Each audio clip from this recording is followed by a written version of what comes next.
Bem-vindos a mais um podcast da LESP. Hoje a gente recebe aqui o deputado Valdomiro Lopes, do PSB. A gente vai falar muito sobre saúde, ele que é médico de formação lá de Rio Preto, e vamos falar muito sobre essa questão da saúde. E eu agradeço o senhor por ter participado aqui com a gente. Eu que agradeço, Nani, aí, o seu convite.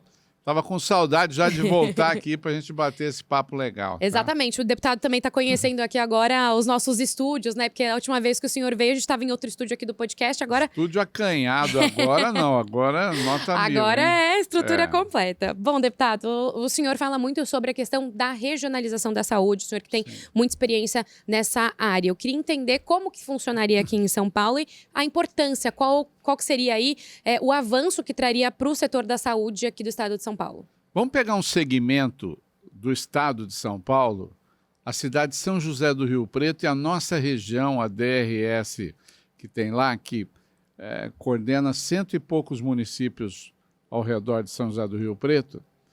É o seguinte, os hospitais, que são hospitais do estado, os âncoras, vamos dizer assim, os hospitais de alta complexidade, eles estão superlotados.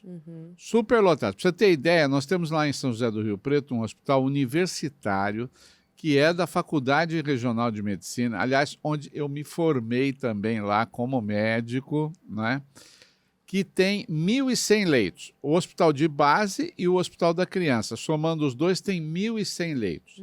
Eles ficam com mais de 100% da sua ocupação 100% do tempo. Nossa. Ao mesmo tempo, você tem uma série de santas casas no entorno da região de São José do Rio Preto que estão subutilizadas, com vagas e com uma subutilização tal que é incompreensível quando você quer ter uma gestão da saúde que possa dar eficiência e qualidade do atendimento do SUS para as pessoas.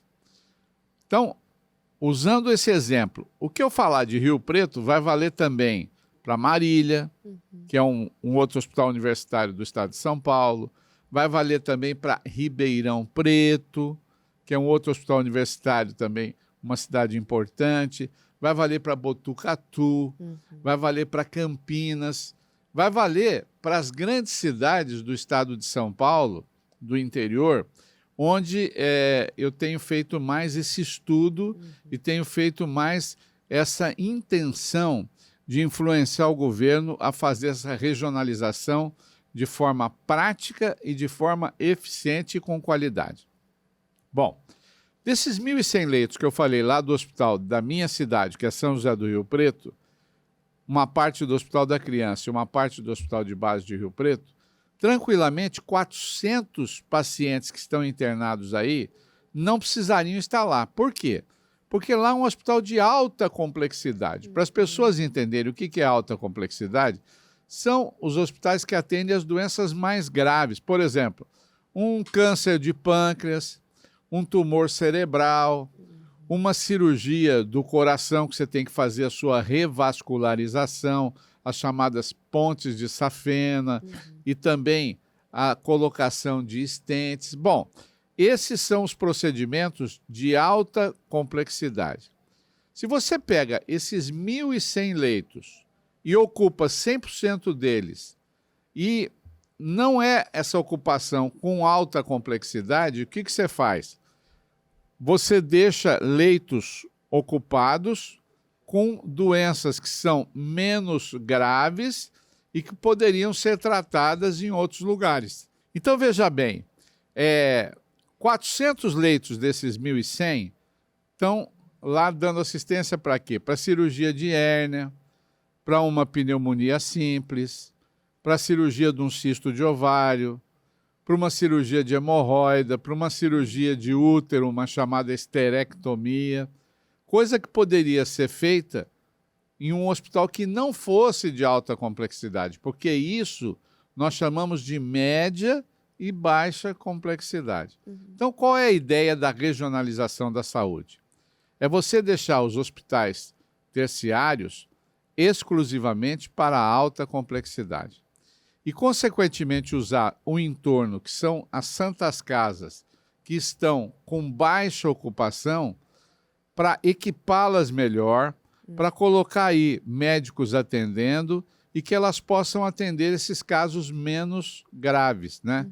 O caso de hérnia, o caso de uma hemorroida, o caso de uma cirurgia do útero, assim por diante. Isso é importante? Isso é muito importante, porque São José do Rio Preto é uma cidade polo. E, na verdade, ela é pouco atendida. Quem mora em São José do Rio Preto é pouco atendido nesse hospital de base. Mas lá ficam, então, faltando vagas para os casos mais graves. Vou dar um exemplo aqui de uma Santa Casa que eu visitei. Visitei várias, mas vou dar o exemplo de uma para você entender. Visitei, por exemplo, a Santa Casa de José Bonifácio, que é uma cidade que fica próximo de Rio Preto. Mas quando eu visitei a Santa Casa de José Bonifácio, perguntei para o administrador e para o diretor clínico, quantos leitos tem a Santa Casa? 60 leitos. No dia que eu visitei, quantos leitos estavam ocupados? 10. 50 leitos estavam vagos, sem ocupação. Em um hospital pronto. Perguntei, esse hospital aqui tem UTI? Tem UTI, tem 10 leitos de UTI. Fui visitar a UTI, estava sem funcionar. Por que não funciona a UTI? Porque nós não temos dinheiro para pagar plantonistas de UTI. Aí visitei o centro cirúrgico. Quantas salas de cirurgia tem aqui no Hospital de José Bonifácio? 4 salas de cirurgia. Veja bem, eu sou médico, né? Posso fazer essa avaliação com segurança. Então, fiz essa avaliação e vi que naquelas 4 salas de cirurgia dava para funcionar as 4, fazendo todos esses tipos de cirurgia de média complexidade. Cirurgia de hérnia, uma cirurgia de esterectomia. Bom, perguntei, quantas cirurgias são feitas aqui por mês no Centro Cirúrgico de José Bonifácio? 10 cirurgias por mês, ainda porque tinha um mutirão funcionando. Mas quantas que dariam para se fazer se tivesse as 4 salas funcionando 100%? De 80 a 100 cirurgias com tranquilidade. Então veja, o que representa a regionalização da saúde? Se você fizer esse mesmo raciocínio que eu fiz com José Bonifácio, perguntei para eles, uma fratura de braço aqui simples, se acontecer, para onde que vai esse paciente? Vai para o Hospital de Base de Rio Preto. Um parto, vai para onde? Vai para o Hospital de Base de Rio Preto. Uma cirurgia de hérnia, vai para onde? Vai para o Hospital de Base de Rio Preto. Uma criança com desidratação, vai para onde? Vai para o Hospital da Criança, que é ligado ao Hospital de Base de Rio Preto. Tudo isso poderia ser resolvido ali, dando mais tranquilidade e mais eficiência para as pessoas, porque as pessoas têm que se locomover de uma cidade para outra, fica longe de casa. Então, é tudo isso. Então, a regionalização da saúde, se você fizer a mesma visita que eu fiz em Bonifácio, também fiz em Tanabi, se fizer em Nova Granada, também vai achar o mesmo número de leitos vagos. Se fizer em Monte Aprazível, também vai achar o mesmo número de leitos vagos. Então, aquelas 400 pessoas que estão internadas hoje no hospital de base de alta complexidade, elas poderiam ficar internadas nessas santas casas do entorno, porque são casos menos graves. Lá podem nascer as crianças, desde que você monte uma equipe eficiente que possa fazer parto, né? Lá podem se tratar as fraturas simples, lá pode se tratar, fazendo a pediatria funcionar de novo, as desidratações menos graves. E aí, complicou, é um caso mais grave, pega e transfere para o hospital terciário, que é o Hospital de Base de Rio Preto. Por isso que eu tenho colocado muita fé, vamos dizer assim, nesse programa da regionalização da saúde. Bom, mas e os médicos para atender essa demanda eu ia chegar maior, nesse ponto. maior que vão ter nas Santas Casas? Os leitos estão prontos, os centros cirúrgicos estão prontos, as instalações estão prontas, mas precisa de médico. Bom, os médicos da cidade, a gente tem que dar preferência para que eles trabalhem ali. Mas aqueles que não quiserem trabalhar, eles vão ter que ser substituídos por médicos que venham de fora. Eu disse aqui para você, no começo da nossa conversa, que o Hospital de Base de Rio Preto é um hospital da Faculdade de Medicina de São José do Rio Preto. E lá na Faculdade de Medicina, nós temos os residentes que fazem residência médica, que é a sua especialização em várias modalidades. Então, você tem residentes de pediatria, você tem residentes de obstetrícia e ginecologia, você tem residentes de clínica médica, você tem residentes de cirurgia geral, você tem residentes de anestesiologia, não é? Então, onde os médicos da cidade não quiserem trabalhar, qual é a ideia da regionalização? É você usar esses residentes com supervisão da própria faculdade, com preceptores que os fiscalizem e organizem o seu tratamento para suprir a falta de demanda desses médicos. Agora eu te pergunto, tem médico, tem residente suficiente para dar cobertura nisso tudo? Tem? Na verdade, todas essas perguntas que eu vou me fazendo enquanto o senhor faz, o senhor está trazendo agora para mim de novo. Então, já está respondendo. Quantos residentes médicos você acha que tem lá no Hospital de Base de Rio Preto, na Faculdade de Medicina? De Rio Preto deve ter um número bom. Quantos você acha? Vamos ver. Eu tô até com medo de chutar agora, mas vou chutar 500. 600. Fui perto até. 600. Mas vamos supor, é lógico que nós não vamos usar os 600 na regionalização.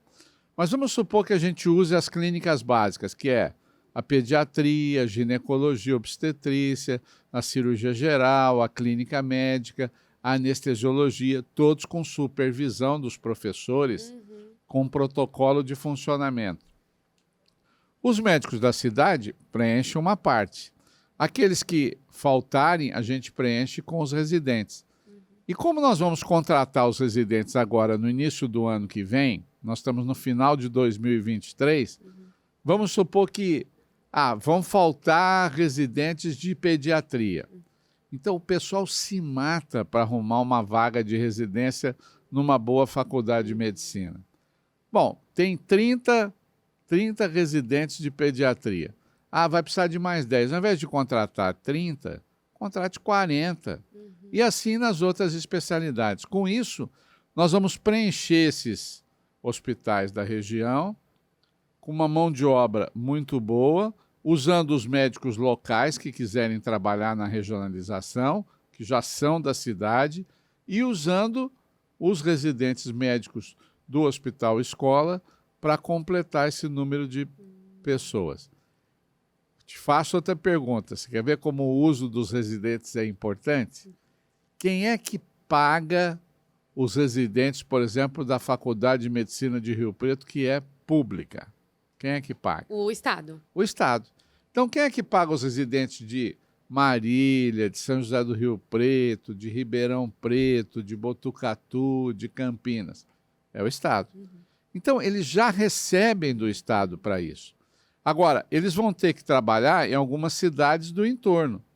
É só dar uma gratificação a mais para eles, para compensar, na verdade, essa ida deles, e nós vamos ter uma regionalização funcionando. Com isso, nós vamos abrir vagas no Hospital Central, no caso de Rio Preto, mas, como eu disse, pense no exemplo de Rio Preto, mas transfira isso também para Marília, transfira isso também para Ribeirão Preto, transfira isso também para Campinas, para Botucatu. Você abre vagas lá centrais para suprir a falta de vagas de doentes graves de São José do Rio Preto e dessas outras cidades grandes. Por isso que eu estou muito animado com essa regionalização da saúde. Porque nós já temos hospitais prontos, que são as Santas Casas do entorno, Basta a gente fazer uma revisão, na verdade, do funcionamento, de equipamentos, tal, para que eles fiquem 100%. O investimento será muito pequeno e nós temos a mão de obra, que são os nossos médicos residentes, além dos médicos dessas cidades do entorno que quiserem, né, voluntariamente, vão ganhar para isso, obviamente, trabalhar nessa regionalização. Eu acho que se o governo de São Paulo fizer isso e o secretário da Saúde aceitar essa ideia, o governador, quando expliquei isso para ele gostou demais desse plano, tá? O governador Tarcísio de Freitas. Eu acho que nós vamos transformar o estado de São Paulo numa grande experiência exitosa de um bom atendimento de qualidade pelo SUS para as pessoas. Experiência boa tanto para os casos graves, que vão ter vagas nos hospitais terciários, como é o caso lá do Hospital de Base de Rio Preto, como vagas para os casos mais simples, de média e de baixa complexidade, ali no entorno, nas cidades do entorno. Tá certo? Eu acho que é deu interessante. Deu para você entender um pouco? Não, deu para entender, porque assim, como eu disse para o senhor, foram surgindo algumas questões e o senhor já entrava nos possíveis problemas, entre aspas, porque quando a gente fala de Santa Casa, a gente sempre vê muitos apelos por recursos que as Santas Casas elas acabam aí enfrentando algumas dificuldades. É lógico que o governo do estado vai ter que suprir, não é? Essas Santas Casas de recursos. Se você, por exemplo, em Bonifácio, vamos pegar lá, tinha 10 pacientes internados, se você passar a ter 50, precisa de mais remédio. Se você puser o centro cirúrgico para funcionar, vai precisar de anestesista, vai precisar de anestésico, vai precisar de mais medicação. Se tiver algum conserto para fazer em algum quarto, em alguma UTI que esteja lá, tem que se gastar com isso. Mas tudo isso, como você tem a estrutura já construída, já pronta, mas está parada, ela é muito mais barata de se colocar do que você construir leitos novos, do que você fazer. Olha, o número é impressionante, tá? E esse número não sou eu que dou. Eu tive do próprio secretário da Saúde, Dr. Eleusis Paiva, que, aliás, é da minha cidade. É um grande secretário, uma pessoa muito competente. Ele está envolvido até, a gente diz no interior, até a raiz do cabelo nesse projeto. E ele me falou, no início do governo, até um pouco antes de começar o atual governo do governador Tarcísio de Freitas, falou, Valdomiro, você sabe no levantamento que nós fizemos, quantas vagas do SUS inoperantes, quer dizer, sem estar usadas, sem estar sendo usadas, mas que existem, nós temos no estado de São Paulo? Eu falei, olha, não faço ideia. Ele falou, próximo de 8.000 vagas. Então, são as vagas que estão aonde? Exatamente nessas Santas Casas que eu dei o exemplo aqui, que estão subutilizadas e que não precisa construir mais nada, elas já estão prontas, é só a gente começar a usar, mas precisa pôr quem? Precisa pôr gente séria, gente competente, que possa atender bem a nossa população. Agora, funcionar isso tudo é simples? Não. Não é simples. É extremamente complexo, mas nós vivemos de desafios, não é? Então, eu acho que esse é um desafio grande, mas se o governo abraçar essa regionalização, como eu estou abraçando, como eu sei que o secretário Eleusis Paiva também quer abraçar, eu acho que vai ser um grande avanço na saúde pública e, para dar um exemplo, não é só para São Paulo e para o Brasil, é para dar um exemplo para o mundo de como atender bem as pessoas com dignidade e com qualidade. Agora, deputado, tem uma proposta, né? Tudo bem que a gente vai fazer aqui um exercício talvez de futurologia, mas tem a proposta do governador de deixar ali uma parte dos recursos obrigatórios para saúde e educação, na verdade, pegar da educação e deixar ali podendo utilizar para a saúde. Essa proposta, se ela passar aqui, ela poderia até ajudar na regionalização? Ah, com certeza vai ajudar. Mas veja bem, o governo ele tem que eleger prioridades, né? Eu até comparo muito, viu, Nani? Assim, o governador, o prefeito, o deputado, o político, administrando os recursos públicos como se fosse o pai de família administrando a sua própria casa, ou a mãe de família administrando a sua própria casa. Então vamos fazer uma comparação? Não tem dinheiro para fazer tudo. Então a gente tem que eleger as prioridades, né? Então veja bem, se na sua casa, se tiver com a sua casa rachada, trincada, precisando de uma reforma, de novo, edita Essa daí aí, também na edição. se tiver com a sua casa trincada, precisando de uma reforma, pintura está ruim, o sofá precisa trocar, mas se o seu filho ficou doente e você tem que fazer uma opção, ou você trata da saúde do seu filho, ou você dá uma boa escola para ele, ou você dá uma boa alimentação para sua família, ou então, ao invés de fazer tudo isso, você reforma a casa, troca o carro. Qual a opção que você faz? Claro, né? Cuidar da saúde, da educação, da alimentação. Pois é, se o pai de família e a mãe de família pensam assim, eu acho que o verdadeiro político, o verdadeiro homem público, seja ele governador, presidente da República, prefeito, deputado, senador, o que for, se ele pensar assim, como se fosse a extensão, as pessoas, o povo, uma extensão da sua família, das pessoas que ele ama e que ele gosta, só vai acertar, não é? Porque tem dinheiro para reformar a casa, trocar e dar alimentação boa. Não tem dinheiro para fazer tudo. Mas se a gente eleger as prioridades, com certeza nós vamos acertar. Deputado, eu vou pedir aqui, né? A gente já está em dezembro, vou pedir para o senhor fazer um balanço aí desses meses de 20ª legislatura, muitos projetos apresentados até aqui. Queria que o senhor fizesse um balanço e destacasse aí o que mais foi importante nesse ano de trabalho. Olha, trabalhei bastante, assumi aqui no dia 15 de março, portanto, não foi um ano inteiro, tá? Né? Aí os 9 meses, Mas né? apresentamos e fizemos muitas ações importantes.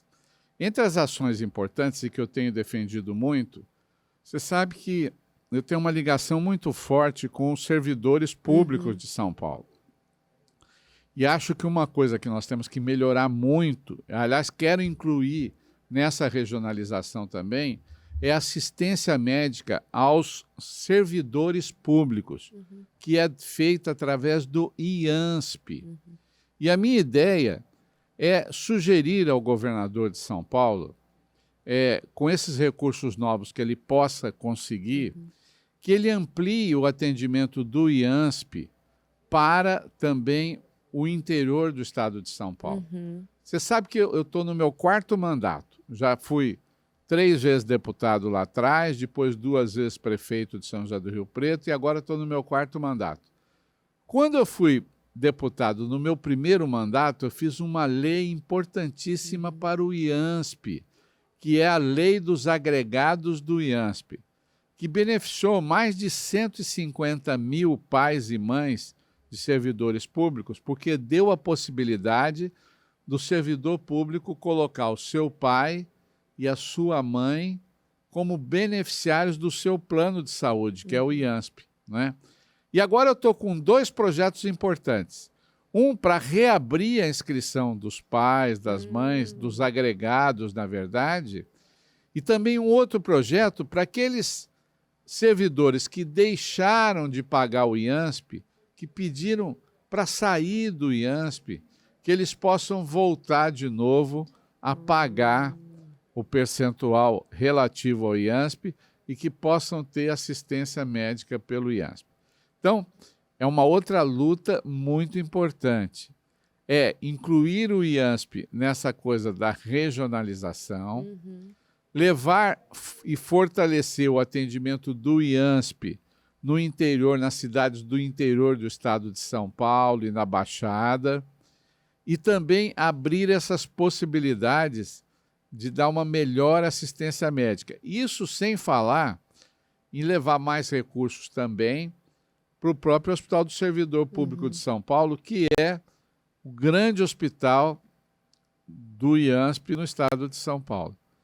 Mas eu defendo que até hospitais regionais sejam criados pelo governo no interior de São Paulo para poder atender melhor o IANSP. Tanto que eu faço parte, com mais um deputado e uma deputada, deputado Reis e a deputada Bebel, da criação da Frente Parlamentar em Defesa do IANSP, que é muito importante. Aliás, eu tenho dito ao governador Tarcísio de Freitas, falei, governador Tarcísio, os servidores do Estado, é lógico, eles querem melhoria de salário, eles querem que melhore os seus ganhos. Mas uma outra coisa muito importante, além de melhorar os ganhos, é melhorar a sua assistência médica, porque poucos hoje conseguem pagar um plano de saúde privado. Então, o IANSP é o plano de saúde dos servidores do Estado de São Paulo. Então, fortalecer o IANSP talvez dê mais alegria e satisfação aos servidores do Estado até do que o próprio aumento de salário. Não, é interessante, até porque a gente recebeu recentemente aqui no podcast também uma médica que atua no IANSP e ela falou muito isso, ela relatou isso, que ela sentiu esse aumento da procura pelo Hospital do Servidor, pelos atendimentos, justamente porque o convênio está muito caro, algumas pessoas tiveram que deixar o convênio por causa da pandemia, teve uma redução ali de renda, né? E muitas pessoas, então, agora se voltando também, não só pela questão financeira, mas pelo reconhecimento da qualidade do serviço do Hospital do Servidor, do IANSP. Então, mas veja bem, ó, quando eu fui deputado lá atrás, no ano 2000 ao 2008 e tal, eu levei uns recursos para São José do Rio Preto, para Santa Casa de Rio Preto, para reformar uma ala toda para o IANSP. Recursos como deputado, né? Consegui fazer isso. Mas nós temos regiões grandes do interior que ficam longe aqui do servidor. Por exemplo, Ribeirão Preto, que tem pouquíssimo atendimento hospitalar pelo IANSP, para não falar quase nenhum. A região do fundo lá do estado de São Paulo. Então, nós precisamos melhorar, na verdade, na própria Baixada, né? Nós precisamos melhorar no interior as possibilidades de ter uma internação, e é por isso que eu defendo a iniciação da abertura de hospitais regionais do IANSP. E cada vez que eu encontro o nosso governador Tarcísio de Freitas, eu converso com ele sobre essa questão, porque eu acho que é muito importante. Deputada, a gente já está aqui na reta final do podcast. Eu vou pedir uma avaliação do senhor de como é que tem sido esse diálogo do Legislativo com o governador, como é que tem sido, na verdade, esse desempenho do governador. O senhor falou aí de vários encontros com ele. Então, essa porta é aberta, o senhor consegue apresentar as demandas aqui lá da região, mas aqui também dessas demandas da base eleitoral. Tem sido um diálogo bom? Eu tenho conseguido conversar com o governador. Aliás, a última vez que falei com ele, eu disse, governador, eu vou dar as minhas ideias. Aquelas que o senhor achar que são boas, use. Eu vou ficar contente e feliz. O que o senhor achar que não é bom, delete, né? Deleta. Mas eu tenho, como deputado, obrigação de dar a minha opinião na defesa das pessoas. Porque, para mim, a política só serve para uma coisa, sabe? A política, a verdadeira política, ela só serve para ajudar a melhorar a vida das pessoas. Esse é a grande missão, vamos dizer assim, de todos os políticos, não é? E como é que você melhora a vida das pessoas? Se colocando no lugar delas, vendo as demandas da vida que elas têm, as dificuldades que elas têm, Então, quando você se coloca no lugar do outro, né, e vê, por exemplo, hoje a dificuldade que é fazer um tratamento de câncer, a demora para isso, uma cirurgia de alta complexidade, a demora para isso. Quando eu posso, como médico e como professor, dar uma ideia que eu acho que pode ajudar a resolver essa questão, eu me sinto na obrigação de fazer. Então, a verdadeira política tem que ser assim, para olhar e melhorar a vida de todos, mas um olhar especial para aqueles que mais precisam. Bom, é isso, deputado. Agradeço a atenção aqui com o nosso podcast. Eu é que agradeço, Nani. Um abraço. Tchau. Bom, esse foi o podcast da LESP de hoje. A gente recebeu o deputado Valdomiro Lopes, do PSB, explicando aí como é que seria a regionalização da saúde, como seria muito importante aqui para o estado de São Paulo e ajudaria no atendimento da população paulista. A gente volta no próximo episódio.